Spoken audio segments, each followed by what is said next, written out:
أكنن جت ترتي بدران مسينا درام تقف بونا قرات بجين بيكو لما فا بونا أنا ناو خبتنا على الدران أنا خبنا في الدترة وتيره جت سي عملت نو سي عملت جيرة مرة وأنت عملت جيرة جمعتين لما كليسا جست بني سو قدك أبيتشو سرادين عادي متي ديمي ديلا هن جت شيء سوبر سيجاري ما نجنا نمني ترمانو جالا ولي نم في دمنا كنا جتشو سوي عم تمام دافعته أوكي ربكون نجوا ما كنتافو أتبار سلمايو سلكي عدد في تمله بنا تقول بفني يوم تقدر يوم تابي بنا أغرته مسينا يو أغرق وهتنبيه هو كهرب الخيال قران ستاتوشي لو غري بنا سيبو سدو غري ما ريستديم تان دويكا ومسينا بني سوق دك أبدو بيتلالي بنات شمال تلفزيون لا ما نشكتك كدو عليكم ورحمة الله وبركاته. أكم زرتاني نجاكي سني وردفت فيديو كنا مران الدنيا مرت أرجمتني نجان سني باباي تسنجتا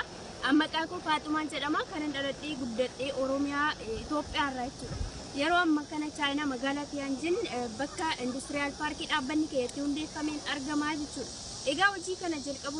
جلكابون كدرتي أكما نما كميو أبدا موتماتا كوكيسيتي كأس أرامي وجا سدوتي فجأة رايتو carraa kana kan hin argadhe nama ani qaama hin beekne irraa online irraan ture kan hin argadhe yeroo sana carraa kana kan naa kenneefi akkana iddoo kana ga'u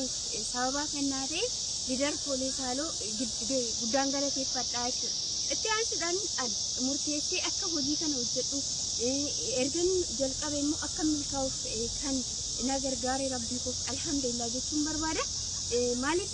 hunda keenyatu namoonni hedduun carraa kana hin arganna garuu itti hin Assalamu alaikum warahmatullahi wabarakatuh. Ashama kam jirtana kam jirobsa kana geessan good morning billionaires ninjacha miseensota firmaatota garee odeeffannoo jalatti argamtan bakka jirtan nageenyina baay'atu galatoomaa isin jechu barbaada warroonni garee kana jalatti sa'aatii 24f odeeffannoo dhaabbata keenya business industry network marketing kana fudhachaa turtan hundi keessanuu galatoomaa isin jechu barbaada egaa odeeffannoo sa'aatii 24f fudhachaa turtan kan hundi keessanuu sirriitti